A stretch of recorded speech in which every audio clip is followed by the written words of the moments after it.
Sveiki, klausės tinklalaidės O kodėl ne? Su jumis sveikinasi jos vedėja Rugilė. Šiandien turime ypatingą viešnią, nes apie superviziją kalbėsime su pačios mokslinio tyrimo pradininkė Lietuvoje, daktarė Marija Vaštakė. Marija yra klinikinė psichologė, Vilniaus universiteto lektorė, egzistencinės krypties psichoterapeutė ir supervizorė. Kartu su profesoriumi Rimantu Kočiūnu į 2017 metais atliko pirmąjį mokslinį supervizijos tyrimą Lietuvoje, o 2022 metais apgynė pirmąją šalyje daktaro disertaciją psichoterapinės supervizijos tema. Marijos darbai padėjo pamatus sistemingam supervizijos proceso, refleksyvumo, supervizijų santykio ir efektyvumo tyrinėjimui Lietuvoje. Ji taip pat tyrinėja įvairius psichoterapijos proceso aspektus ir publikuoja mokslinius straipsnius psichoterapinės, supervizijos bei psichoterapijos proceso temomis. Sveiki, Marija. Sveiki. Tai norėčiau šiandien pradėti nuo tokio turbūt bendriausio klausimo, tai man labai yra įdomu, kas jūs pačią labiausiai sudomino supervizijos temoje, koks klausimas ar patirtis paskatino įtyrinėti, ne tik kaip praktinį procesą, bet ir kaip tyrėją. Pradžioje galbūt svarbu apibriežti, kas yra supervizija psichologinio konsultavimo ir psichoterapijos procese. Taigi psichoterapinė supervizija paprastai yra suprantama kaip pagalba, čia raktinis žodis yra pagalba, kuri yra nukreipta į būsimų terapeutų ir esančių terapeutų profesinių kompetencijų plėtojimą. Ir jį vyksta dialogo principu, kuomet daugiau patirties turintis specialistas, kuris turi supervizoriaus kvalifikaciją, padeda mažiau patyrusiam kolegai spręsti įvairius sunkumus, kurie kyla jo terapinėme darbe, labiau suprasti klientus, labiau suprasti save terapinėme procese ir taipogi supervizija padeda išvengti ir profesinio perdegimo. Ačiū Jums labai, nes tikrai labai geras pastebėjimas, kad reikėtų turbūt nuo to pradėti, nes tikrai turbūt daugelis apskritai, kas nesidomi psichologija, bet nežinotų tos apibūdinimo. Nes kiek teko kalbėti su kolegom, studentais, tai iš tikrųjų net ir mūsų tarpe dar kartais buvo tokių šiek tiek neaiškumų. O būtent kalbant apie tai, kas buvo labiausiai, kas jau pačią sudomino, kad būtent supervizija, o ne kažkuria kita kryptis. Tai ačiū, labai įdomus klausimas ir aš mielai pasidalinsiu savo patirtimi. Man atrodo, kad supervizija yra procesas, kuris turi lydėti kiekvieną terapeutą visą gyvenimą, kuomet terapeutas praktikuoja. Ir besimokydama humanistinės ir egzistencinės psichoterapijos institute, supervizijų programoje, aš susidomėjau tokiu klausimu. Šis klausimas gali nuskambėti kaip paprastas, bet tuo pačiu jis yra gilus ir sudėtingas, kokiegi yra supervizijos aktyvieji komponentai. Tai yra, kaip supervizija veikia. Ir tada aš pradėjau ieškoti mokslinės literatūros ir aptikau spragą, kad iš tiesų nėra netgi tokio aiškaus apibrėžimo, kas yra veiksminga supervizija ir taipogi nėra kol kas atsakymo į klausimą, kasgi supervizijoje veikia, kasgi yra tie aktyvieji komponentai. Ir tai paskatino mane tyrinėti superviziją ir iš mokslinės perspektyvos. Bet kaip iš tikrųjų gražu, kad atrodo, kad moksle iškilus naujam klausimam yra nepasidavimas ir atrodo gal keitimas krypties, o kaip tik noras. Netgi jūs dar pradėjote net doktorantūrą studijuoti šitos krypties. Na, čia manau, kad labai gražus dalykas, atrodo, taip pat ir net, ir kad tie klausimai kaip tik veda į priekį. Ir man labai gražu, kad jūs Lietuvai tą kelią dabar, sakykim, netgi pramenate į priekį, tai labai nuostabu. O tarkim, jeigu reikėtų, kaip ir pristatėt patį terminą supervizijos, bet jeigu žmogus visai nėra susidūręs, kaip jūs apibūdinat patį procesą, kas vyksta supervizijoje? Į superviziją ateina terapeutas, kuris jau praktikuoja. Tai gali būti pradedantis dirbti terapeutas, gali būti ir patyręs, kuris šiuo metu turi kažkokių tai sunkumų. Galbūt šiuo metu jis ne iki galo supranta savo klientą, o galbūt psichoterapijos procese klientas kelia jam kažkokius jausmus, kurie trukdo jam būti su klientu, o galbūt jisai ieško savo profesinio tapatumo, galbūt abejoja profesiją, galbūt nežino, kaip praplėsti savo psichoterapinę praktiką, galbūt šiaip jaučia kažkokių tai įstrigimų, o gal ir profesinio perdegimo simptomų. Bet norisi pabrėžti ir tokį dalyką, kad man regis kiekvienas praktikuojantis specialistas turi turėti supervizorių, pas kurį jisai lankosi reguliariai. Ir tokia reguliari praktika tai reikalinga kaip tokia, tiesiog psichohigiena, kaip toks nuolatinis palaikymas. Tai labai geras pastebėjimas, nes irgi esu apie tai galvojus, kad, na, čia gal toks irgi, sakykime, truputį stereotipinis mąstymas, kad būna, va, čia net ne apie superviziją, bet jeigu ten, tarkim, terapeutas lankosi pats pas terapeutą, tai kaip jis nedarsin gali padėti. Bet man kaip tik ir atrodo, kad visas yra, kad tai yra tiesiog labai žmogiški natūralūs dalykai, kad tu perprasti, kad tu ne viską žinai, tavo ir kad tau reikia kažkokio tai išsilavinimo, kažkokio tai aiškumo. Ir kad ne todėl, kad gal net nesu, kad sunkiai sekasi, bet tiesiog, kad tai padeda. Tiesiog ir turbūt pačiam būti efektyvesniam ir geriau savo darbą atlikti. Tai labai reikėtų turbūt ir tą požiūrį keisti visuomenei iš to klausimo. Supervizija yra pagalba tiems, kurie teikia pagalbą. Ir iš tiesų, neretai iš savo psichoterapijos klientų aš susilaukiu tokio klausimo, ar patys psichoterapeutai lanko asmeninę terapiją. Ir be abejonės psichoterapeutai, jie dirba savimi, mes esame instrumentai ir mes taip pat galime turėti gyvenime įvairių sunkumų, todėl mes lankome psichoterapiją taip pat. Bet yra ir kitas pagalbos būdas, būtent supervizija. Ir čia galbūt svarbu nubrėžti liniją tokią, kuri skiria superviziją ir asmeninę terapiją. Taigi asmeninėje terapijoje mes sprendžiame asmeninius sunkumus, tai yra sunkumus, su kuriais mes susidurime gyvenime, tačiau supervizija yra pagalba nukreipta išimtinai į profesinių sunkumų sprendimą. Supervizijos procese supervizorius nėra asmeninis terapeutas, kuris nagrinėja terapeuto asmeninius sunkumus, jis padeda išimtinai spręsti klausimus, kurie yra susiję su profesija.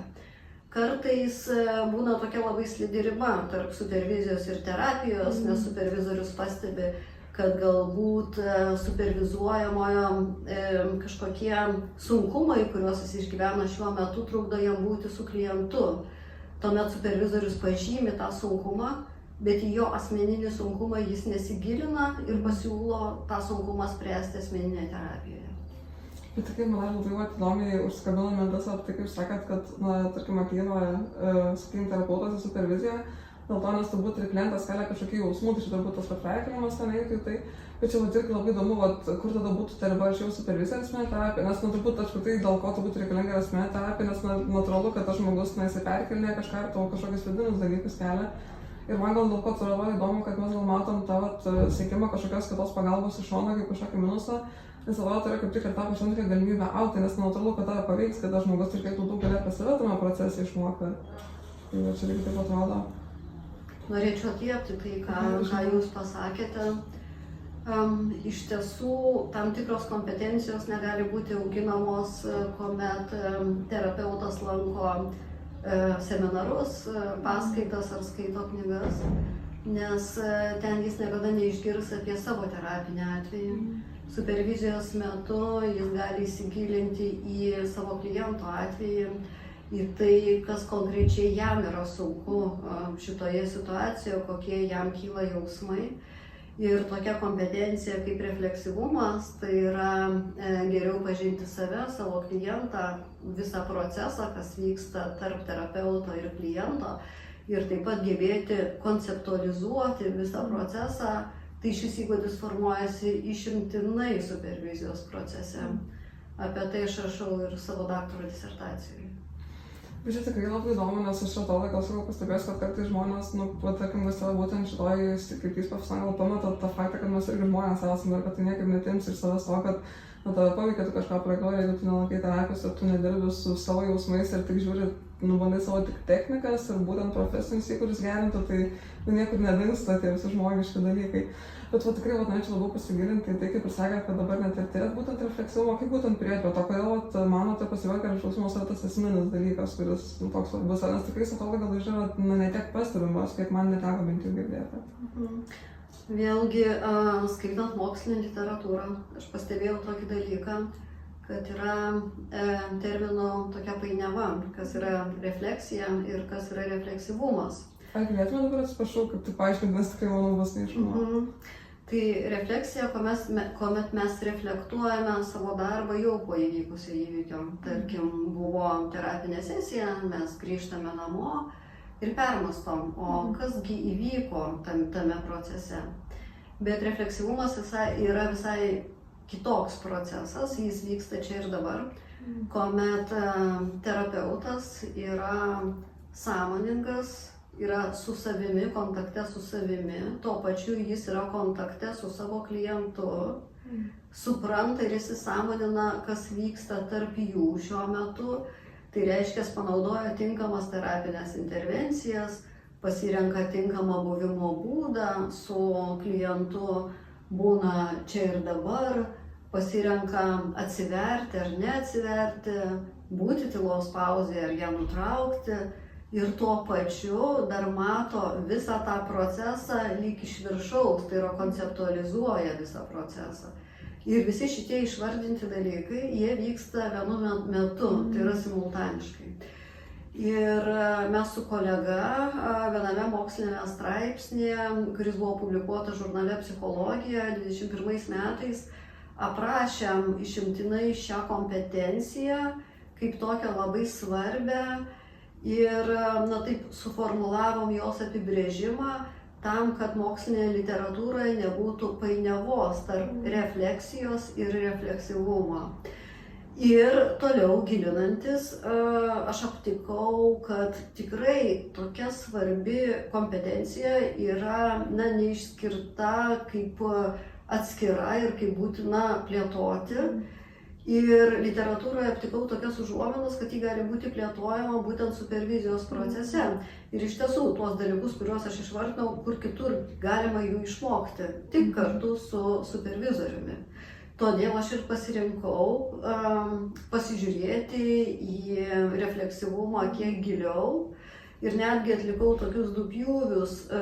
Aš tyrinėjau refleksyvumą tų žmonių, kurie tuo metu mokėsi psichoterapijos, humanistinės ir egzistencinės psichoterapijos institute, buvo visai pradedantis terapeutai, juos kalbinau, kaip plėtojasi jų refleksyvumo supervizijos procese, o paskui atlikau pakartotinus interviu, kuomet jie jau buvo baigę studijas. Taigi aš pasižiūrėjau, kaip refleksyvumas vystosi ir laike. Čia taip įdomu, aš dabar irgi pagalvoju, kad net nebūčiau žinojus, kad skiriasi šios sąvokos. Ir tikrai manau, kad jūs labai tokį gerą dalyką užkabinote, nes apskritai aš irgi ką pastebiu tiek universitete, tiek gal savo aplinkoje, kad yra labai fokusuojamas į tai, kad ten yra tokia teorija ir tu turi žinoti tam taip ir tu tam turi neprojektuoti ir panašiai. Bet kiek iš tikrųjų, man atrodo, visą gyvenimą smėlėtas būtent tai gebėjimas būti čia ir dabar, kas apskritai reiškia, tai pirmas dalykas, tu turi sukurti kažkokią vidinę erdvę, kuriame tu gali išlaikyti kito žmogaus emocijas. Bet to pačiu ir tu turi būti santykius, kad tu galėtum išbūti su savim, tarsi stebėti ir nebūti ten disociacijai, kažkur strese ar ten kažkur išsidaškius, nes tada vėlgi turbūt aš kaip įsivaizduoju, būtų labai daug intuicijos yra, ta prasme, kad tai nėra vien, kad, nes tiek kiekvienas žmogus labai individualus ir tu negali tiesiog, kad jeigu man pasakė šitą, aš turiu atsakyti taip, psichologija taip neveikia, tai man atrodo labai įdomu, kad iš tikrųjų tokias labai didelės spragas, ta prasme, Lietuvoje pildot, nes čia toks esminis dalykas, vos net kaip ir visą superviziją apima, net nebuvo dažnai net kai kažkas, kaip irgi mokosi, net nebūna paminėta, nes yra refleksija, tiesiog refleksyvumas net neišskirtas arba galvotum, kad tas pats. Norėčiau pasidalinti tokiu įdomiu nutikimu, ne nutikimas, galbūt tokių galbūt fragmentų iš savo profesinio kelio, mokslinio profesinio kelio. Tai kuomet aš pradėjau domėtis supervizija iš mokslinės perspektyvos 2017 metais su profesoriumi Rimantu Kočiūnu mes publikavom pirmą mokslinį straipsnį apie psichoterapinę superviziją egzistencinėje kryptyje. Ir įsivaizduokit, tai buvo pirmas mokslinis straipsnis Lietuvoje. Iki šiol mes mokslinio straipsnio apie psichoterapinę superviziją neturėjome. Tai yra paradoksalu. Ir tuomet aš tikrai priėmiau sprendimą, kad disertaciją rašysiu būtent apie superviziją, nes Lietuvoje šis laukas buvo visiškai apleistas, tad mano disertacija yra pirmoji Lietuvoje apie superviziją, tai tikrai galiu drąsiai sakyti, kad aš pramyniau tą kelią. Man labai džiugu dabar paminėti tai, kad apgynus daktaro disertaciją kolegos susidomėjo šią temą ir mes parašėme nacionalinį projektą apie supervizijų efektyvumą, kurį sėkmingai įgyvendinome ir dabar laukiame to projekto pratęsimo, galbūt išeisime ir už Lietuvos ribų. Ir kuom dar norisi pasidžiaugti, kad iš tiesų turiu tokių sekėjų studentų, kurie taip pat susidomėjo šią temą ir pas mane rašo baigiamuosius darbus, kuriuos sėkmingai apsigina. Taigi aš labai džiaugiuosi, kad šiuo metu esu ne viena, esu su kolegomis ir yra studentai, taigi mes jau turime tokią grupelę. Ir tikrai aš manau, kad man pavyksta garsiau kalbėti apie superviziją, nes pristatau supervizijų tyrimus ir konferencijose. Ir man atrodo, kad tas Lietuvai yra labai svarbu, nes taip gaila, supervizijų tema ilgą laiką tylėjo. Tikrai aš dabar galvoju, kad tikrai paradoksas, nes psichologija Lietuvoje nebėra tiek naujas dalykas ir atrodo mes turim tiek krypčių ir tiek terapeutų ir apskritai net sako, kad jų net per daug yra visko. Ir toks svarbus dalykas buvo tiesiog pražiūrėtas, netirtas ir kaip sako, 21 metais tik Turnos straipsnis išėjo. 17 metais. 17, atsiprašau. Bet iš tikrųjų man labai ir įdomu dėl to jūs kalbinti, nes tikrai tiesa visiškai pradžia. Ir man irgi labai žavi jūsų darbai, kuriuos rašot kartu su studentais ir visos, man labai patinka, kad renkatės būtent kokybinę, baigimą rašo darbą būdą, nes aš irgi, tarkim, čia irgi tokia trumpa istorija, kaip aš apskritai sužinojau apie Mariją ir kaip gimė visa šitą idėją. Tai aš tiesiog irgi dar praeitais metais tiesiog Facebook'e radau pasidalintą straipsnį, kur buvo būtent apie psichodinaminės krypties terapeuto atsiverimą, apie jos asmeninius potyrius ir kaip tai paveikia terapiją. Aš perskaičiau ir mane taip sužavėjo, nes aš būtent pati lankiausi pas psichodinaminę terapeutą, kuri irgi atsiveria, bet tai buvo toks retas atvejis, kad atrodo, apie tai buvo niekur negirdėta. Ir ten irgi taip labai įdomiai pažiūrėjau ir atspėjo tos dalykus, kuriuos aš pati jaučiau ir galvoju, kaip įdomu, kad Lietuvoje mes galime rasti tokių darbų, kurie tikrai labai prasmingi ir labai įdomus. Ir tada turėjau galimybę moderuoti diskusiją tokioje kitam projekte, būtent apie kokybinį tyrimą. Ir aš tikrai tada man tokį įspūdį padarė, kad aš labai norėjau kuo daugiau sužinoti ir visos temos, kurias jūs užsiimat, yra ne tik prasminga, bet apskritai labai smalsu. Nes man atrodo, kad ko gal trūksta kartais psichologijai. Gal psichologija kartais taip nori rodyti, kad yra tikras mokslas ir viską ima per tos būtent kiekybinius, per tą statistiką, bet kiek daug tai yra tiesiog žmogus patyrimas ir kiek labiau reikia to būtent imti pusę to pjūvio ir matyti iš kitos pusės, kas labai padeda, nes tai yra realios žmonių patirtis. Gerai, tai galime perėti prie kito klausimo. Kaip jūs manote, kažkokie momentai supervizijoje dažniausiai tampa tais, kurie labiausiai paskatina specialistų augimą? Ar yra kažką pastebėjot, kas būtent buvo tie kažkokie suvokimai, kada jis jau pajaučia kažkokią tai lūžį? Aš manau, kad kiekvienas supervizijos procesas yra unikalus. Todėl galbūt negalėčiau išvesti tokio bendro algoritmo, bet pasidalinsiu keliais momentais, kurie man atrodo labai svarbus. Tai tam, kad galėtų vykti specialistų augimas, visų pirma, supervizorius turi sukurti tam tikrą atmosferą, kad tas galėtų būti. Jeigu nesusikuria supervizijų santykis, tai nieko neįvyksta. Ir labai svarbu sukurti tokį santykį tarp savęs ir supervizuojamojo, kad supervizuojamasis išdrįstų būti pažeidžiamas. Ir būtent gebėjimas būti pažeidžiamu leidžia jam atsiverti, leidžia jam nežinoti, leidžia jam kitų kampų pasižiūrėti į savo klientą ir pasižiūrėti į save ir įsivardinti jausmus. Taigi man atrodo, kad tam, kad įvyktų augimas, labai svarbus yra saugus supervizijos santykis, kur supervizuojamasis galėtų leisti savo būti pažeidžiamu. Čia tokia yra esminės.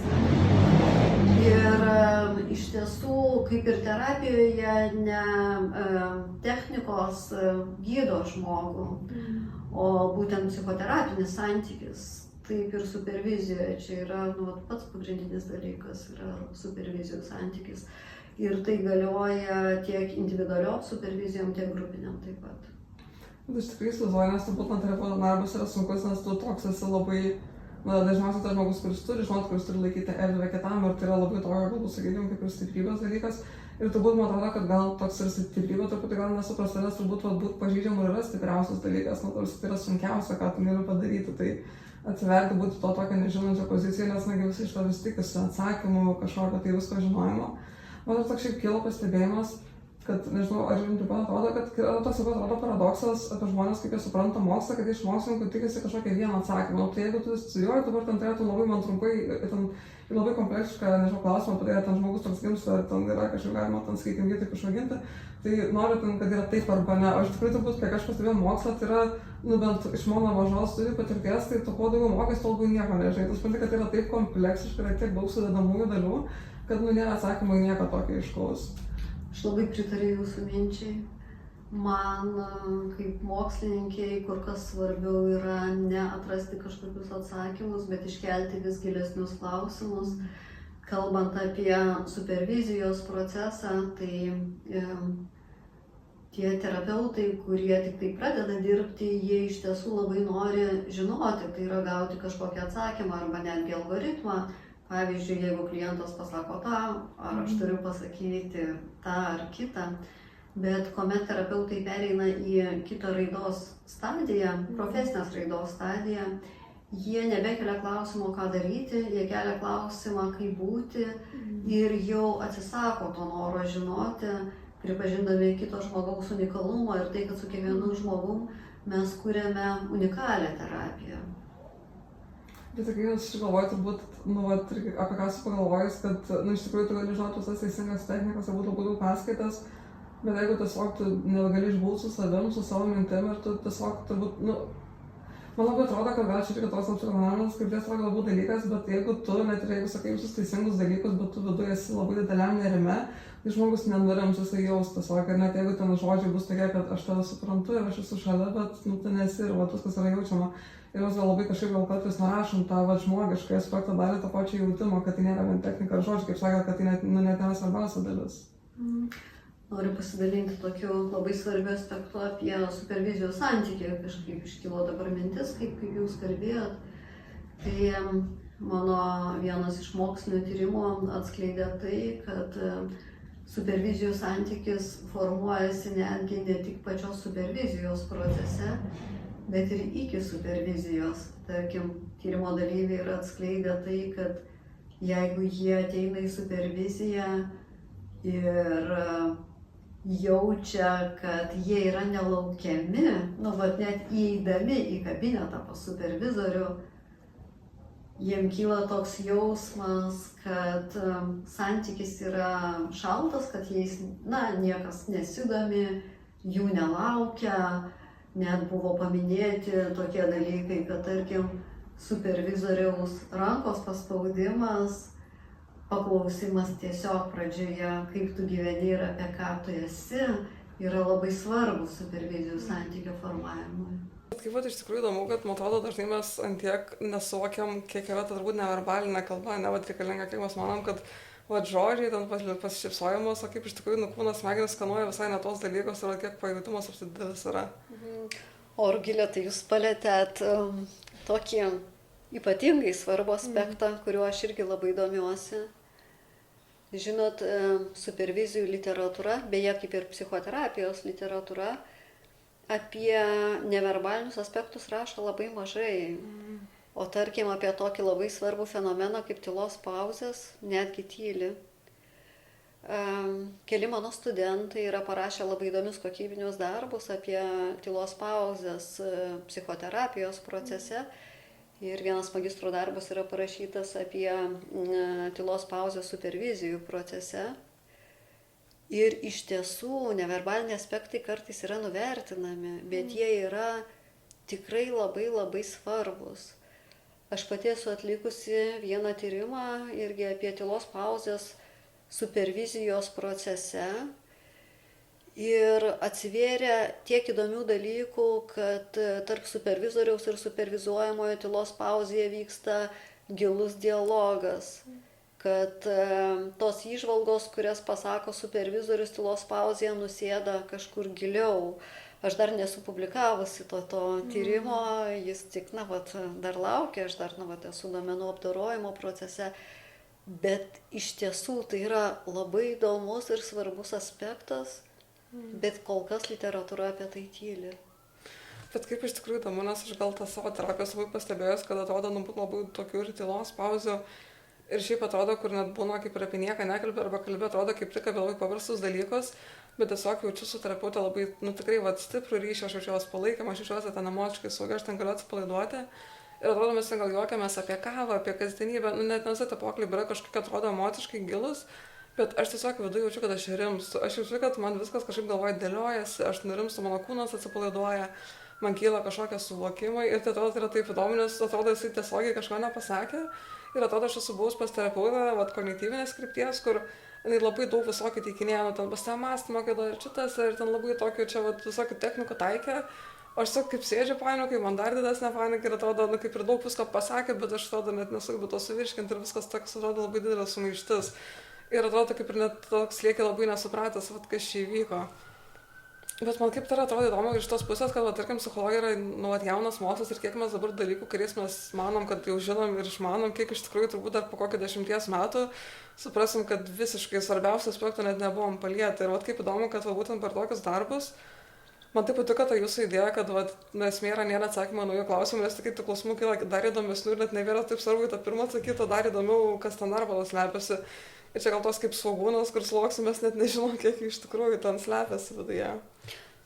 Iš tiesų, tas tyrimas, kurį aš atlikau disertacijos kontekste, jis atvėrė labai daug klausimų, į kuriuos aš norėsiu ateityje pasigilinti. Vienas iš tų klausimų apie tylos pauzės ir šis fenomenas išties yra vertas tyrinėjimo ir visi kiti neverbaliniai aspektai ir kai kurie pačio proceso niuansai, net ir apie supervizijos fizinę erdvę, apie superviziją kaip įkūnytą fenomeną. Tai visi šitie dalykai, jie atsiskleidė, kaip tokios užuomenos, kuriomis kryptimis dar galima būtų judėti supervizijos lauke. Dabar kaip irgi paminėjai tylos pauzę, aš pagalvoju, kad čia yra turbūt pagrindinis dalykas, kurį bijo pradedantieji psichologai. Bent mano tarpe tai labai girdisi, kad jeigu aš neturėsiu ką pasakyti ir atrodo, kad visą laiką bandai kažką pasakyti, bet mes irgi tokia labai įdomu, gal aš savo terapijoje tokią turėjom įžvalgą, kad aš, pavyzdžiui, kai labai daug ir labai greit kalbu, tai dėl to, kad aš žmogaus neprisileidžiu. Aš sukuriu tarp mūsų atstumą, kad jisai negalėtų prieiti, o tai atrodo kaip ryšys, nes jisai man tiek daug visko pasakė. Ir kaip artimesnis būna, būti jaukiai, ta prasme, nejaus poreikio kažkaip įtikti kitam, užpildyti, kažko daryti, o tiesiog galėtų būti ir jaustis pilnatvėj su tuo. Norėčiau atliepti tai, ką jūs dabar pasakėt. Iš tiesų, pradedantis dirbti terapeutai, jie bijo tylos pauzių ir neretai tylos pauzės užkalba ir tose tylos pauzėse prabyla jų nerimas. Ir aš tai pastebiu ir supervizijos procese, pristatant atvejį irgi pastebiu, kad terapeutas labai greitai kalba, įvyksta paralelinis procesas, tai yra taip, kaip jis būna su savo klientu, jis tai būna ir supervizijos procese. Tuomet aš atspindžiu ir jis atpažįsta save, kad ten ir tada jis buvo taip, kaip būna su manim čia ir dabar. Ir mes tuomet fokusuojamės į tai, kas vyksta dabar šiuo metu, ką tu jauti, kas tau trukdo būti toje tylos pauzėje. Ir pagalvokime giliau, kur žmogus gali išmokti, kaip būti tylos pauzėje, labiau ją suprasti, įsigilinti, apie ką ji yra šiuo metu.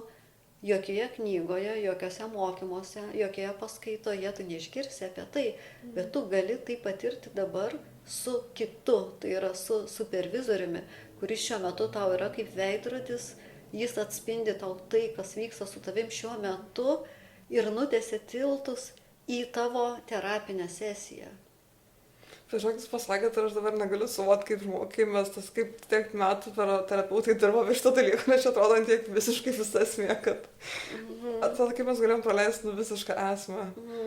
Taip pat noriu dar kitų dalykų tokių pasidalinti.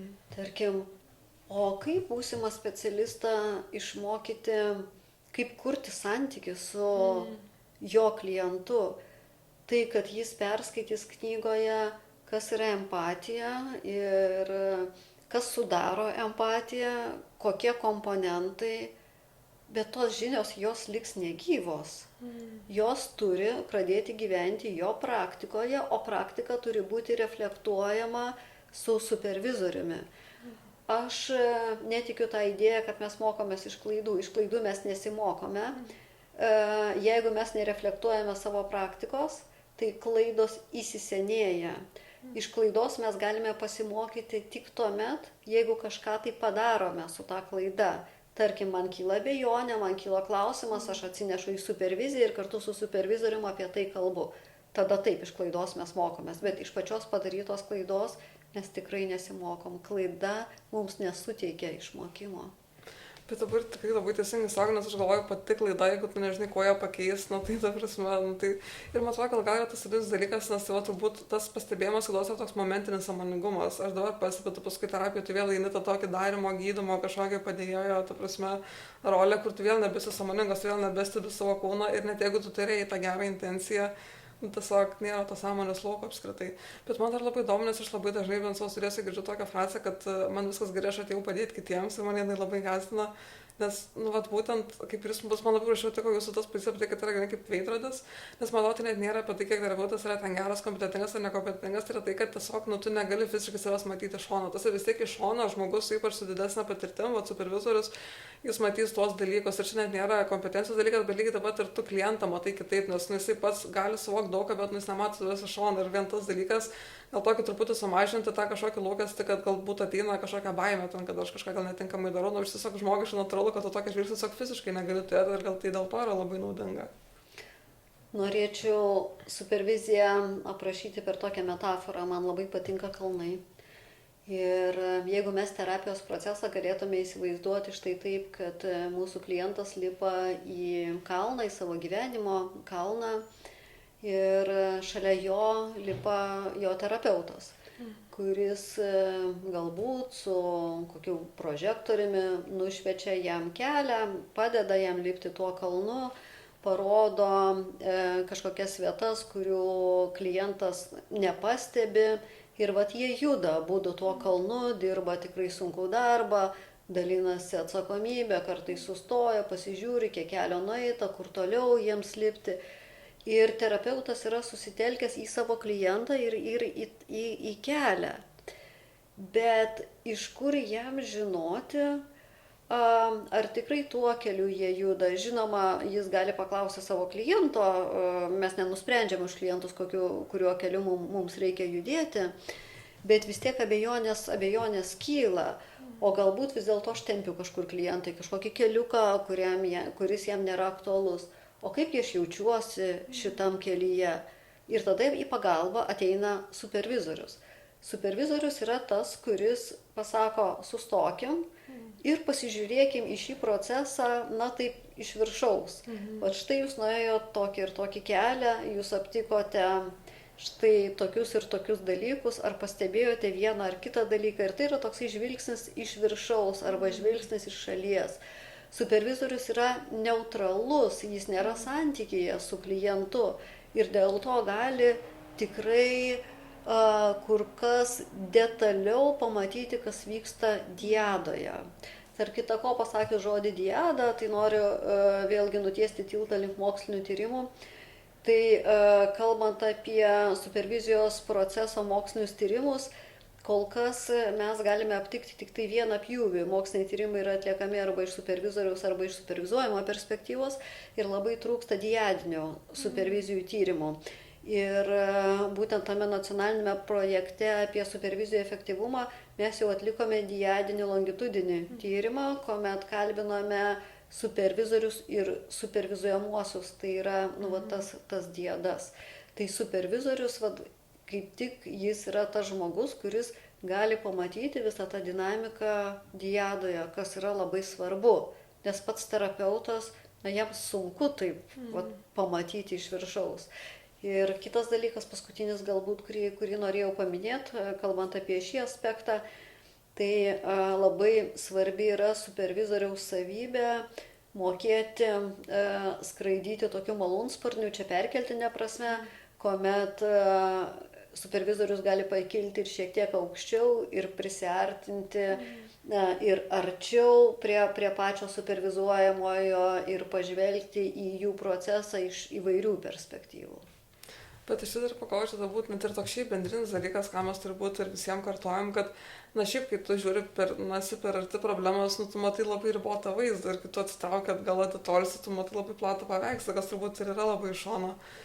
Bet aš irgi tikrai labai galvoju, kad turbūt net ne tik, kad ir patirtis, bet ir apskritai vien tas pamatymas iš šono tau duodant tiek kitokį vaizdą, nu tu tokiu kampu tiesiog kitaip net negali pažiūrėti. Tai labai smagu, kad šitą dalyką užkabinom. Ir dabar, o kaip jums, pažiūrėt, irgi atrodo, tos supervizijos, kaip sakė, ta saugi erdvė, bet aš turbūt tikiu, ten ir diskomfortas turi būti kažkoks turbūt balansas, nes, na, kaip ir saugu, bet iš kitos pusės tai vis tiek kažkoks turbūt, ne, nes man turbūt, ko patinka supervizijos ir terapija, tai turbūt yra, tiek žmonėm, tiek terapeutam, turbūt vienintelė erdvė, kur tu turbūt gauni tą tokį, atsakomybės dalyką, ta prasme, kur truputį gauni gal šiek tiek ir kritikos, nes, turi pamatyti save tai labai kritiškai iš šono, kas turbūt ir gąsdina žmonės. Kaip man, yra kur tas balansas tarp šių dalykų? Ačiū už klausimą, tai iš tiesų labai geras klausimas. Galbūt svarbu būtų pakalbėti štai apie ką, ar saugumas visada yra apie komfortą.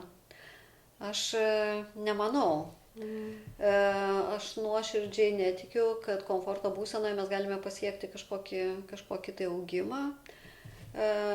Tiesiog, jeigu galvot apie tai, kad supervizuojamasis tiesiog turi jaustis komfortiškai, mes jį visur ir viskame palaikome, tai mes lyg prarandame kažkokį tai kritinį mąstymą ir augimas nevyksta. Man atrodo, kad augimas gali vykti šiek tiek iš diskomforto. Ir tą diskomfortą, jeigu mes patiriame saugioje atmosferoje, tai jis yra labai auginantis. Yra toks terminas reikalinga supervizijos įtampa. Tas irgi atsiskleidė mano disertacijos tyrime. Ir paminėsiu tokį labai įdomų aspektą. Tyrimo dalyviai minėjo, kad refleksyvumas būtent ir auga tuomet, kuomet supervizuojamieji saugioje atmosferoje patiria tą minimalų diskomfortą, kuris pasireiškia pavyzdžiui. Kaip supervizorius užduoda kažkokį nepatogų klausimą, kaip supervizorius pakonfrontuoja, kaip supervizorius nutiesia tiltą nuo supervizuojamojo buvimo būdo čia ir dabar į tai, kaip jis būna su savo klientu, tai yra atspindi paralelinį procesą, kaip supervizorius neduoda aiškaus atsakymo, kaip supervizorius lieka nežinojimo pozicijoje.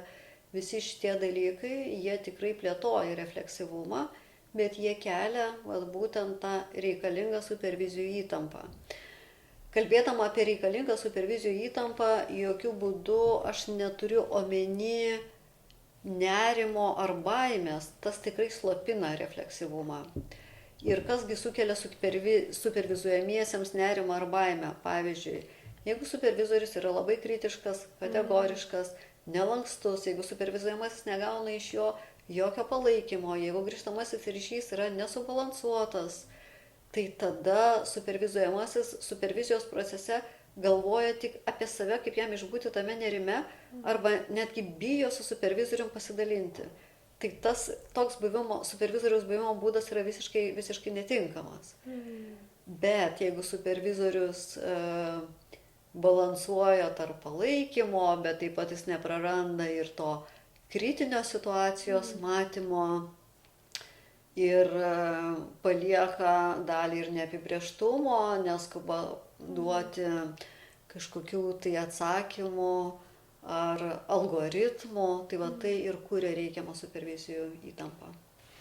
Jūs taip labai gražiai atraskite tą skirtumą, nes man atrodo, kad turbūt ir kyla klausimas, ar tas kritiškumas, bet man labai patiko jūsų mintis apie tai, kad augimas turbūt net negali būti patogus ir kad ir man gal tokia šiek tiek kaip ir, nežinau, metafora, palyginimas gal kyla su vaikais. Na, pavyzdžiui, kai tu myli vaiką, tai jis duot viso, ko jis nori, nebūtų gerai, jis nori saldainių, jis nori ten eit miegoti ir panašiai.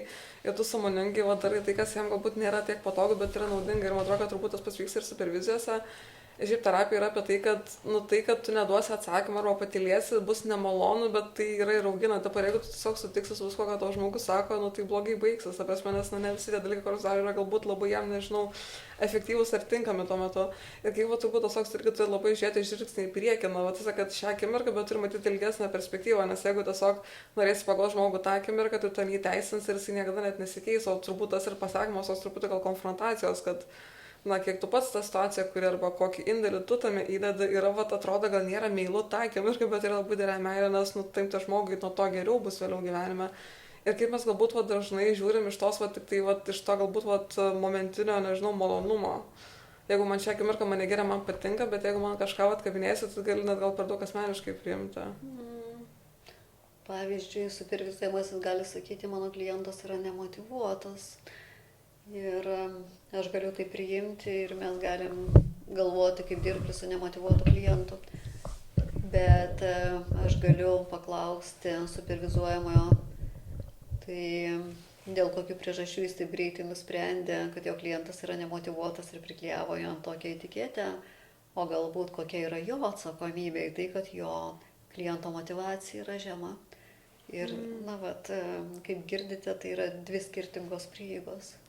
Visiškai, nes atrodo, kokie lūkesčiai yra terapeutai ir galbūt ir apie patį jo komfortą, kad jisai nori greitų rezultatų, kažkokių, kurie galbūt net neveikia, nes turbūt terapija yra tame esmė, kad tu duodi, kuri savo gerbę ir duodi to diskomforto po truputį, kiek žmogus gali pakelti ir tai, jeigu per daug, tai yra vėl tokia riba.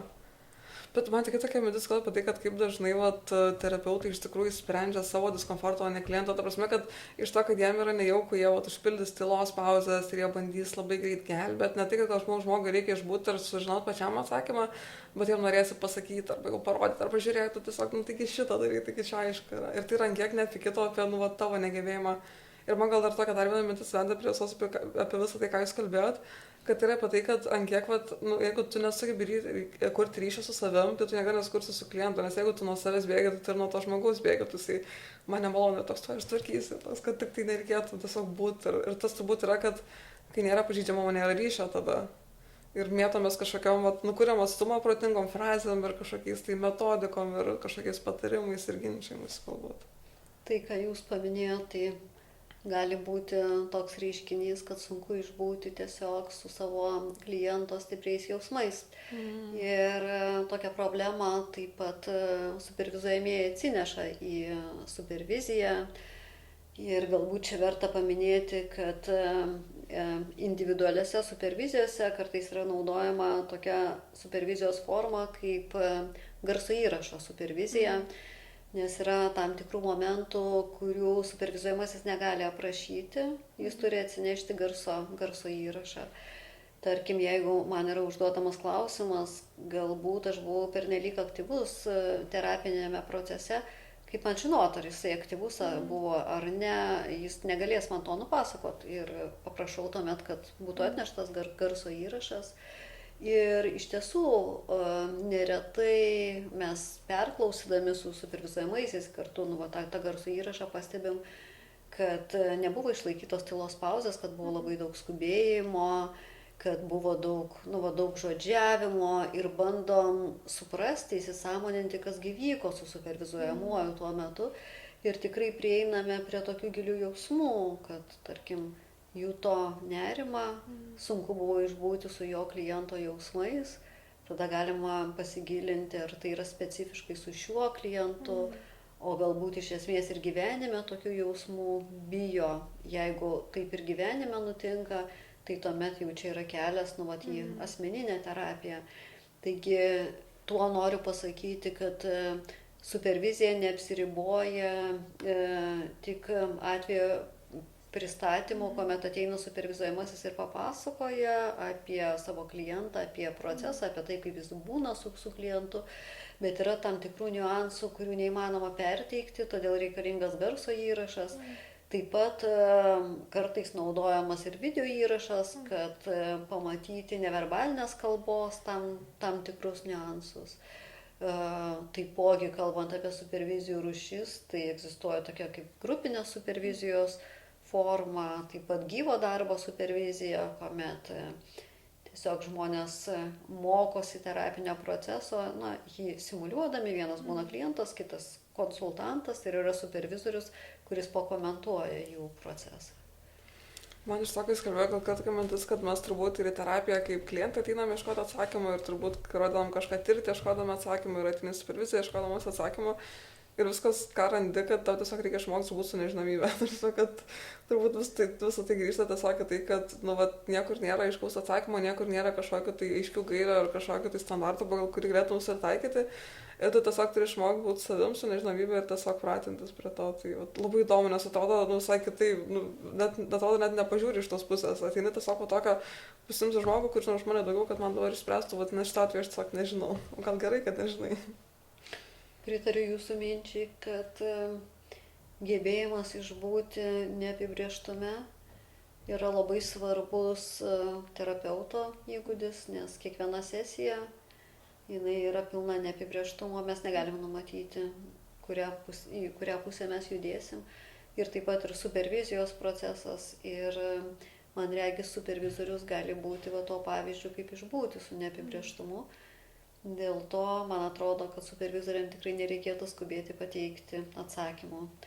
Vėlgi norisi nubrėžti tokį tiltą link mano disertacijos tyrimo, kuriame atsiskleidė, kad iš tiesų didaktinis supervizijos pobūdis, jis neplėtoja refleksyvumo. Tyrimo dalyviai minėjo, kad tos žinios yra visiškai negyvos, kad yra mažai naudos, jeigu supervizorius pasako daryk tą arba daryk aną, nes žmogus turi prieiti prie to atsakymo pats per diskomfortą, bet turi prieiti prie to pats ir tokiam bendram situacijos problemos, ko tyrinėjame, tai yra tokiam dialoge su supervizoriumi. Bet man dar tokia mintis, taip žiūrint truputį plačiau, kad apskritai turbūt šiais laikais mes labai norim to kažkokio greito atsakymo. Tas pats ChatGPT gali atsakyti ten, ką daryti tarsi. Ir man atrodo, kad apti kognityvinė psichologinė turi labai atsakymus viskam, kad tiesiog imkim daryti tą. Bet turbūt visas mėg, kad tie atsakymai seniai ten knygos dar nuo pat, nežinau, nuo ten senovės graikų laikų filosofų jau sakė, kaip reikia gyventi. Ir mes vis tiek visas mėgas tave išmoko gyventi ir būtent tas procesas, kurio tu niekaip negali praleisti. Tas diskomfortas, tas sunkumas, tas nežinojimas, tas kankinimas kažkoks vidinis, kuris priveda, bet kažkodėl vis tiek žmonės nori pirkti kažkokius kursus, kur bus tas vienas atsakymas, kuris tarsi išspręs kažką rankiek, visiškai net netame esmė ir kad tau gali pasakyti atsakymą, bet tu turi užaugti, kad jį įsisavinti kažkaip savo į vidų įsileisti. Man labai artima tai, ką jūs pasakėt, galbūt tai, ką dabar pasakysiu, šiek tiek nutolsiu nuo supervizijos temos, bet tiesiog norisi atliepti. Aš savo psichoterapijos klientams nerekomenduoju skaityti tokių knygų, kurios prasideda skaičiais. Pavyzdžiui, 7 būdai tapti laimingu. Aš nuoširdžiai netikiu, kad gyvenime egzistuoja kažkokie algoritmai. Aš tikrai netikiu, kad psichoterapijoje galim išvesti kažkokį algoritmą, kokia intervencija yra veiksmingiausia. Tikrai ne. Ir taip pat algoritmų neegzistuoja ir supervizijos procese. Bet čia taip iš tikrųjų gražu, nes atrodo, koks gali būti algoritmas, kai yra tiesiog du žmonės vienas prieš kitą, ta prasme. Ir turbūt, kaip ir minėjom, pačia pradžioje man vėl grįžta ta mintis, kaip mes praleidom tą visą neverbaliką, tavo pačią vidinės, tavo įsitikinimai, galbūt tavo pačią emocijos, tavo kūno kalba, tai kaip tu sėdi, tai kaip tu iš tikrųjų viduje jautiesi, nes tavo žodžiai yra. Bet duomenys, net pirmam kursui jau moko, ten, kad yra 7% verbalinės ir tai 93, nežinau, tai yra tikslu, bet taip mums sakė, kad 93% yra neverbalinės. Ir atrodo, tiek daug neverbalikos, o mes mokame su 7% taip išsamei, o tai 93, tiesiog atrodo, ten, nepatikrinta, tarsi neišmatuojama, tai neaktualu. Ir atrodo, gal pasirinkom tą lengvesnį kelią, ten, kur galim matuoti, gal nebūtinai reikalinga, bet jeigu pamatuosim ir skaičius, tai čia atrodo geriau kažko. Ir man gal tokia biškė irgi atrodo gal gaila, kad kokybiniai tyrimai ir visi tie interviu yra labai nuvertinami. Būtent atrodo, psichologija atrodo, labai nori tų statistikų. Kur kaip žmogaus patirtino, ten kažkoks pavadimas labai dažnai retai bus tiksliau, kaip jis savo žodžiais papasako, kaip jis jaučiasi, ką jis išgyvena, ką jis suokia, mes iš to galim tiek daug išmokti. Kalbant apie supervizijų mokslinius tyrimus, tai šiuo metu netgi sudėtinga būtų atlikti kiekybinę analizę, kadangi procesas yra tiek neištyrinėtas, kad reikia pradžioje smulkmeniškai gilintis į procesą, į įvairias patirtis, į įvairius fenomenus, į fenomenų niuansus. Paskui galima galbūt bus pasižiūrėti kažkokias koreliacijas. Bet man ir atrodo, kad kaip ir jūs minėt, kad yra tam tikra tokia sausa, tokia negyva informacija. Man irgi atrodo, kad tie kažkokia statistika, kurią tu skaitai ir, tarkim, tas pats jūsų straipsnis, kas man labai didelę irgi įspūdį padarė apie tas patirtis tų žmonių, kurie lankė tas ras ir būtent kaip jisai savo žodžiais pasakos ir aš skaitau, aš matau visiškai save, ta prasme, ir atrodo, aš ten skaičiau jau prieš metus, gal pusantrų, ir man iki pat dabar ten tie sakiniai galvoj stovi ir aš atrodo pati refleksuoju ir pati supratau, labiau savo terapiją tuo metu ir supratau tą pačią, ir supratau, kad tai, kas man atrodė naudinga, pasirodo, nėra unikali patirtis, tai yra universalu ir kad tai nėra kažkoks vienkartinis dalykas ir kad tai yra tinkama. Ir man gal netgi atsivėrė tai, kad aš pati noriu būti psichodinamijos krypties terapeutė, bet aš irgi esu labai atviras žmogus, man patinka dalinti savo kažkokiais pavyzdžiais, pateikti viską ir nebūti to kažkokio tiesiog šaltų veidrodžio. Ir labai, ir atrodo, net pakeičia gyvenimus, nes atveria kelią naujai kartai terapeutų, kurie gali visai kitaip žiūrėti profesiją, ta prasme, ir galbūt keisti. Nes tada, tarkim, psichodinamika galbūt turi labai gerus tvirtus pagrindus iš teorinės pusės, bet galbūt pats pritaikymas, tas atvirumas, žmogiškumas yra tai, ko trūko, kad ta teorija pristaikytų ir būtų netgi naudingesnė. Tai čia atrodo, jūs irgi per tokius tyrimus, net ir per kažkokį tokį straipsnį, kurį atliko studentais, atrodo, net kelia, atsiveria akis, ta prasme, naujiem terapeutam, kurie galės visai kitaip keisti ir plėsti visą tai. Tai man gal labai gražus tas toks, atrodo, gal sniego gniūžtės efektas, kaip visą tai, ta prasme, ir naujus klausimus kelia ir augina naujus žmonės ir plečia, atrodo, tokiu labai dideliu mastu. Tai tikrai labai gražu. Man labai džiugu girdėti, jūs keletą kartų paminėjote apie straipsnį, apie terapeuto atsiverimą. Kita mano mokslinio domėjimosi kryptis tai yra psichoterapijos efektyvumo ir psichoterapijos įvairių procesų tyrimai. Tai tą mes atliekame su studentais. Nes iš tiesų irgi labai daug jau yra įvairių niuansų, kurie yra neištirti ir mokslinė literatūra tikrai stokojo tokio įdėmesnio žvilgsnio į tai. Bet norisi paminėti ir tokį labai svarbų dalyką, kad psichoterapijos tyrimai pirmauja, supervizijų tyrimai iš esmės labai smarkiai atsilieka, čia pasauliniu mastu taip pat. O kaip manot, čia aišku toks būtų labiau retorinis klausimas, tai nėra atsakymo, o kaip jūs manot, kodėl taip nutiko ir kaip gavosi, kad mes tai visiškai pražiūrėjom ir taip gal nuvertinom supervizijos. Ir toks gal net labiau Lietuvos kontekste, ar tai gali būti kažkaip susiję galbūt ar sovietmečio, ar kažkokio tai požiūrį autoritetus, ar galbūt kažkokio gal gėdą pripažinti, kad tau sunku arba nežinoma kažkas, gal turit kažkokį pastebėjimą šitą? Aš tai manyčiau, aš turiu tokį pasvarstymą, aš nepretenduoju, kad čia tikrai tai, ką pasakysiu, yra vienareikšmiška tiesa. Man atrodo, kad psichoterapijos procesą galbūt šiek tiek lengviau tyrinėti nei supervizijos procesą. Ir ką sako moksliniai tyrimai, kad iki šiol toksai galbūt supervizijos tyrimų kažkoks nejudėjimas pasireiškia dėl to, kad sunku sugalvoti galbūt ir tyrimo dizainą, kaip tyrinėti. Tarkim, jeigu mes norime tyrinėti supervizijos poveikį, mes turime pasižiūrėti ir tokių diadinių žvilgsnių, o kartais ir triadinių. Pavyzdžiui, jeigu paauga supervizuojamojo kompetencija, o kaip tai paveikia psichoterapijos klientą. Taip mes galėtume pasižiūrėti į supervizijos veiksmingumą. Kaip tai atlikti? Sudėtinga. Išties. Tada kyla toksai dar vienas klausimas. Supervizuojamasis ateina į superviziją, bet jis tuo pačiu metu gali lankyti terapiją, lankyti kažkokius seminarus, mokytis kažko.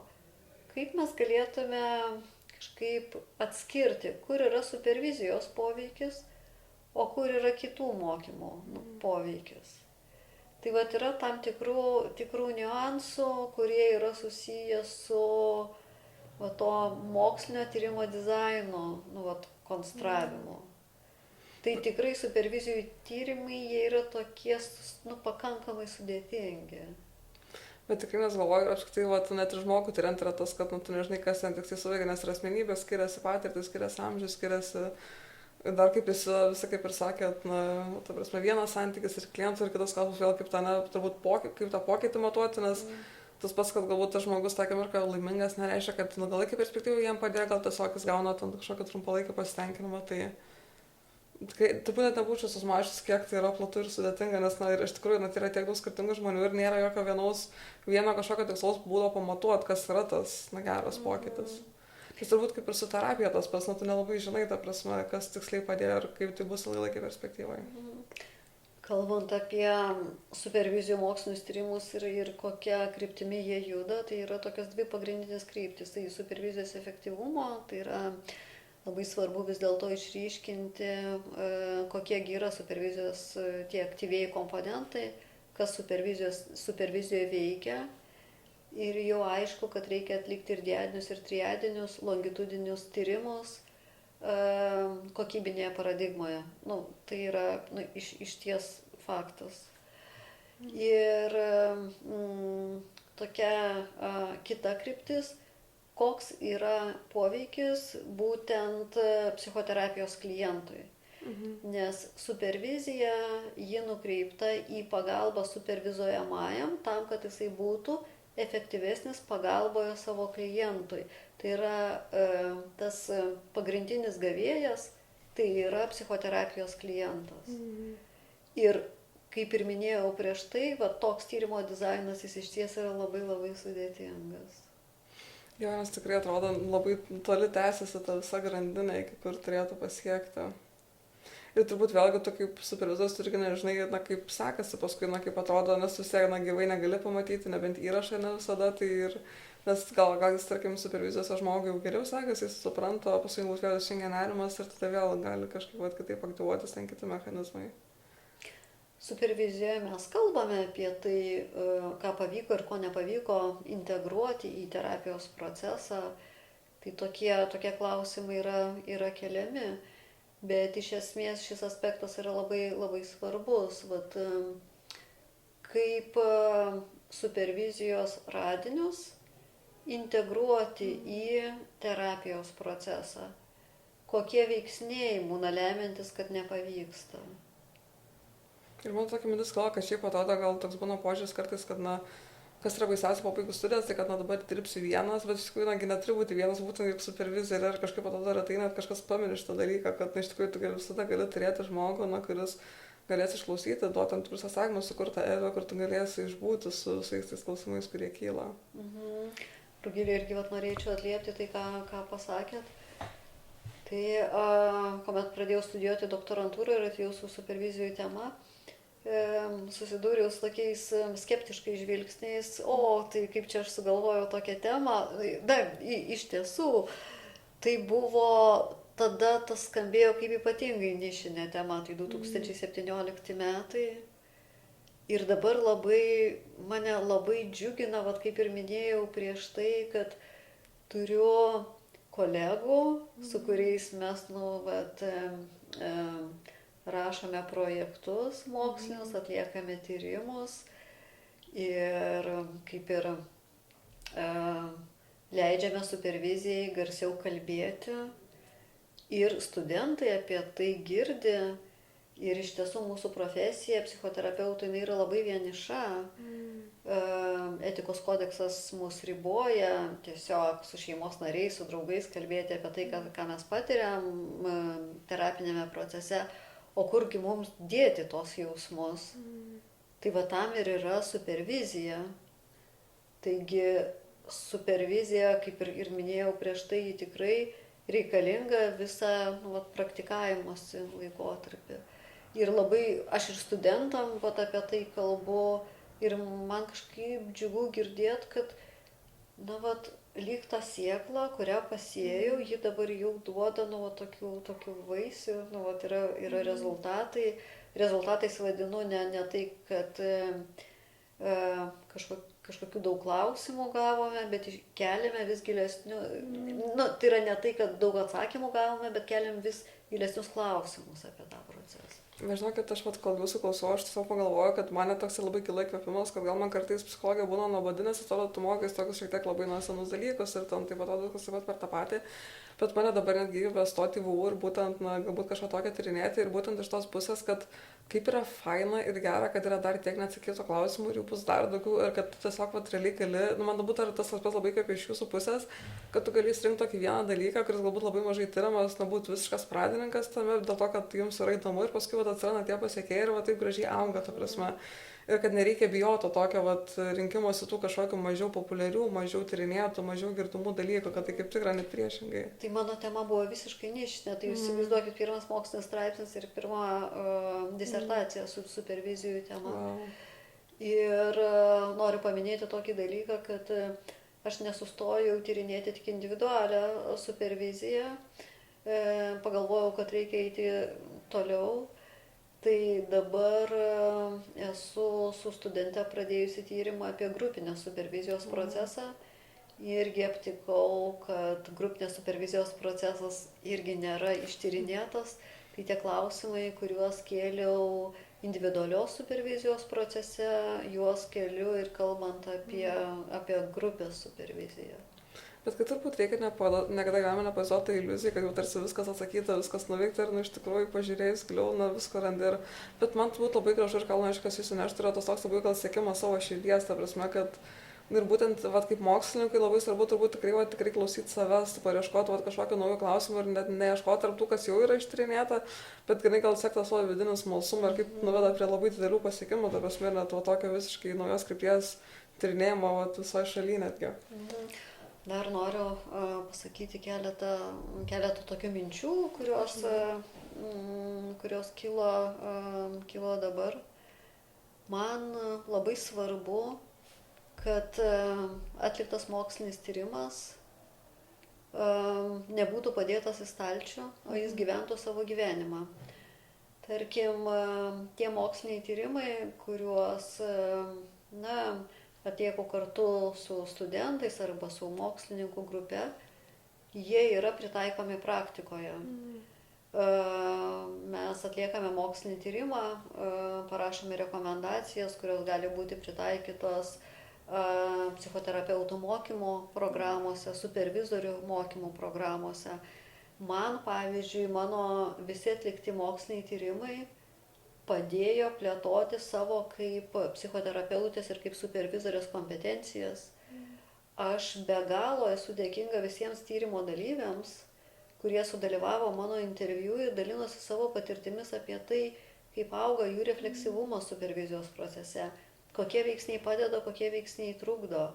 Be galo dėkinga tiem žmonėm, kurie dalinosi apie supervizijos efektyvumą, kas yra efektyvu, kas yra mažiau efektyvu, kaip yra kuriamas santykis. Aš žinokit, taip praturtėjau, tikrai moksliniai tyrimai, kuriuos aš atlikau, jie labai praturtino mane ir praturtino ne tik kaip specialistę, bet kaip žmogų taip pat. Bet aš tikrai galiu manifestuoti, kad tai atveria nuo to, galbūt net visai kažkokią naujos dimensijos matymą, ta prasme, nes tarsi jums ir pačiai asmeniškai, ir jūs darbe kaip terapeutas ir kaip tyrėjos, ir dirbant su studentais, ir su supervizuojamaisiais, ir su supervizuoju klientais, yra toks platus apskritai, tiek daug lygmenų turintis santykis ir tiek suvokimo, kad... Bet tikrai man turbūt tas yra labai gražu visoje šitoje profesijoje, kad kiek tai daug yra iš tikrųjų apie tave patį. Ta prasme, kad taip tu dirbi su kitais žmonėmis, bet tu visada pradėjai turi dirbti savim, tu visada turi būti kaip veidrodis ir tik kiti tavo toks pat veidrodis, tave atspindi atgal ir tu kiek iš to tu gali mokytis, man atrodo, kaip yra gražu, kad tu ne tik turbūt per savo profesiją padėsi kitiems žmonėms augti, bet kiek tu pats, jeigu tu iš tikrųjų ateisi supervizijas, supervizuosies ir norėsi visos tos patirties, tai tu prasme, atrodo, gali taip stipriai, ne tik, kad kitiems padėti, bet ir pats pasikeisti, ten atrodo visiškai visapusiškai. Ir dar tik vienas pastebėjimas, būtent apie jūsų tą supervizijų tyrimą. Man tokia mintis kilo, kad visa frazė, kad ten vienas lauke nekarys, tokia irgi dabar atrodo šiek tiek nebelogiška ir atmesta, nes jūs pradėjot viena ir, ta prasme, ir kaip ir labai gražiai minėjot, kad atsirado didelė komanda, pasiekėjai, studentai, žmonės, kurie ir tiesiog su to buvo susidūrę ir kad tai tęsiasi, nori ten tirti ir grupinės netgi. Tai ir dar toks klausimas į tą pačią pusę, šiek tiek apie ateitį kažkiek ir minėjote ir galbūt dar yra tolesnių planų, ką toliau norit veikti tiek su supervizijom šitą kirtimų, kaip matot ateitį, nežinau, kaip manot, kaip atrodys Lietuvos ateitis šitoj kryptyje, kiek daug žmonės tai tyrinės ir galbūt, labai tikiuosi ir turbūt atsiras didesnis, ta prasme, prioritetas teikiamas visam tam ir matys, kad supervizija yra reikalinga kiekvienam ir tai net nėra kažkoks vienkartinis dalykas, tik pradedantiesam, bet kaip ir minėjot, visą laiką, ta prasme, visame profesiniam kelyje. Aš labai nuoširdžiai linkiu, kad stiprėtų supervizavimosi kultūra Lietuvoje, kuri iš tiesų yra kol kas silpna, bet ji stiprėja. Aš manau, kad mūsų atliekami moksliniai tyrimai leidžia supervizijai garsiau kalbėti apie save. Mane labai džiugina tai, kad studentai domisi šią temą.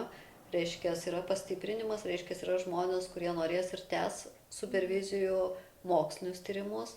Labai džiugina tai, kad ateityje atlikus dar daugiau mokslinių supervizijų tyrimų ir juos integravus į supervizijų praktiką, mes tobulėsime kaip supervizoriai, reiškia, galėsime dar geriau paruošti ir būsimuosius terapeutus, kurie bus dar pajėgesni pagalboje kitiems žmonėms. Tai yra, aš didžiulę prasmę tame matau. Ir norisi paminėti dar tokį dalyką, kad iš tiesų mes labai daug tyrinėjom psichoterapijos procesą, kalbam apie tai, kaip geriau padėti klientam, tyrinėjom klientų kažkokias problemas. Žinoma, tai irgi yra labai labai svarbu, bet patys terapeutai, kurie atlieka tokį sunkų darbą, jie kažkaip buvo, užmesti, jų niekas nekalbino. Ir aš, iš tiesų man taip pagailo, kad mes nekalbiname terapeutų. Mes kažkaip užmiršom kalbėti apie tai, kad kaip jie plėtoja savo profesinės kompetencijas, su kokiais iššūkiais jie susiduria. Tai dėl to kažkaip aš noriu judėti toliau šiuo keliu. Kalbant apie tai, kame matyčiau prasme toliau tyrinėti supervizijos procesą, tai kaip ir minėjau, yra užmesti tokie neverbaliniai dalykai, kuriuos pradėjau krapštyti ir man atrodo, kad ta kryptis yra tokia labai, labai resursinė ir prasminga. Taip pat svarbu toliau tyrinėti supervizijos efektyvumą, ieškoti toliau tų aktyviųjų komponentų, atlikti diadinius ir triadinius supervizijų tyrimus ir pereiti prie grupinės supervizijos proceso tyrinėjimo. Taigi, manyčiau, kad tas yra labai svarbu. Man tokia mintis kalba, kad psichologija kaip batsirai be batų, nes atrodo visus galime, visiems padedam, bet patiem, kad reikia irgi tos higienos, kaip sakėt, būtent ne tai, kad čia kažkokius minusas reikėtų, bet būtų tiesiog normaliai higiena, visas pastebėjimas iš šono ir kaip iš tikrųjų natūralu, kad galbūt, kai tu kreipiesi į superviziją, tai faktas, kad turbūt tas terapeutas bus turint daugiau patirties ir tai galbūt net gera ir pačiam malonu, ta prasme, matyti tos dalykus, kurių galbūt dar nematai, nes dar neturi tos praktinės patirties. Ir man labai dar patiko jūsų mintis apie tokį galbūt, kiek iš tikrųjų mes nuvertinam, kiek iš tikrųjų kiekvienas žmogus turi didelę galią ir galbūt jisai galima padėti ir keisti kitus, bet mes labai nevertinam, nes kaip ir jūs minėjot, kiekvienas tas tyrimas paskui atsiveria kryptis ir ateičiai, ir studentai domisi, ir jie augina kitą kartą, ir tada atsiranda dar daugiau žmonių, ir tada plečiasi kryptis ir daugiau klausimų, ir tada ten, toks atrodo, mes labai nuvertinam tą, atrodo, vieno žmogaus kažkokį, tai nežinau, galima indėlį, nes labai norim to kažkokio masinio, ir iš tikrųjų, labai gražus pavyzdys, kaip tas vienas žmogaus darbas pradėtas labai toli neša ir turbūt, ką mes mėgam, kad pokytis, man labai patinka, kad galbūt neskaičiais matuojamas, o būtent tuo, kad tu keiti kito žmogaus gyvenimą literalią prasme, ir kaip jūs sakėt, labai daug žmonių, nes toks gaunasi irgi labai toli sklindanti tą visą pagalbą. Ir iš tikrųjų, tai turbūt jau pokalbis kaip ir eina į pabaigą, nežinau, galbūt po viso šito pokalbio, tokią galbūt kažkokią formą, ar ką norėtumėt, kad žmogus išsineštų kaip kažkokią galbūt pagrindinę idėją, galbūt kažkokias istorijas, kilant taip, laisvą formą pasidalinkite. Aš norėčiau palinkėti būsimiems specialistams, kad jie nebijotų supervizorių ir nežiūrėtų į juos kaip super galingus asmenis. Ta žodis super kartais gąsdina. Bet galbūt į supervizijos procesą pasižiūrėtų kaip į pagalbos būdą. Aš visada kartoju tai, kad supervizija yra pagalba. Ir jeigu kyla sunkumų, įvairių sunkumų profesinėje sferoje, bet net jeigu jų ir nekyla, tikrai verta turėti tokį pagalbininką, kuris galės lydėti toje profesinėje kelionėje. Ir čia norisi vėl paminėti vienos tyrimo dalyvės žodžius, kuri kalbėjo apie tai, kad supervizijos procesui pasibaigus viduje pradeda gyventi vidinis supervizorius. Tai yra, į jį galima atsiremti, jo fiziškai nėra, bet tas supervizijos procesas gyvena viduje ir pradedi su tuo supervizorium kalbėti tame vidinėme dialoge. Ir tas randasi ilgalaikiame supervizijų santykyje. Taigi aš tikrai linkiu visiems specialistams, kurie praktikuoja, turėti savo supervizorius tam, kad sunkią minutę galėtum kreiptis į jį kaip į vidinį supervizorių. Tai galbūt tiek. Labai graži mintis. Ir man turbūt dar tokia mintis dar kilo, vat pabaigai, kad, na, turbūt tas ir gąsdina, kad jautiesi vienas labai, na, nes, nu, aš dabar išeisiu ir dirbsiu vienas, ir man tai reikės visko vienam. Nu, ir nereikia būti vienam, turbūt tokia irgi, bet žinote, kad, na, yra ta pagalba ir tikrai verta ją naudotis, tai yra tokia, vat, visiškai psichologinė higiena. Na ir paskui, kaip ir labai gražiai idėja, turbūt ir tokia labai motyvuojanti, kad, na, jeigu paskui ugdosi tas vidinis supervizorius, tai, na, iš tikrųjų yra išliekamoji vertė, tai nėra tiesiog, kad tu ten tą atvejį aptari, tai toks labai turintis ilgalaikio pokytį dalykas. Tai jau einant visai pabaigą, aš tikrai noriu Jums labai padėkoti, kad Jūs sutikot, tikrai, žinokit, labai įkvėpėt ir man atrodo, net vat iš pažiūrėt atsivėrė, kaip ir, nu, aš tikiu, kad Jums atsivėrė ten visko dar daugiau, bet man jau viena atsivėrė kažkokios idėjos apie netgi vat magistro kažkokią tai kryptį, apie ateities tyrimus, apie galvojimą, kiek dar tų klausimų yra neatsakytų ir mane turbūt dar labiau sužavėjo mokslas apskritai ir pati psichologija, kad kiek ten visko daug yra ir kaip yra gerai ir iš tikrųjų verta eiti tas kryptis, kurios galbūt atrodys, na ir bus iš tiesų nišinės, mažiau tyrinėtos ir galbūt va tokios neaiškios ir va labai eiti tą nežinomumą ir mokėti va išbūti su tuo ir kaip nuveda prie tokio gražaus dalyko, kad na tai paskui plečiasi, ta prasme turi labai didelį aidą studentuose, kolegose, projektuose, na tiesiog ir atveria labai naujas kryptis, netgi va ateities kartom, ta prasme, kas bus palikimas net ir labai ilgą laiką po to. Tai ačiū Jums labai tada ir tada atsisveikinsime. Rugilė, ačiū Jums labai, kad mane pakvietėte į savo tinklalaidę. Iš tiesų, mane labai sužavėjo tinklalaidės pavadinimas pats. Kodėlgi ne?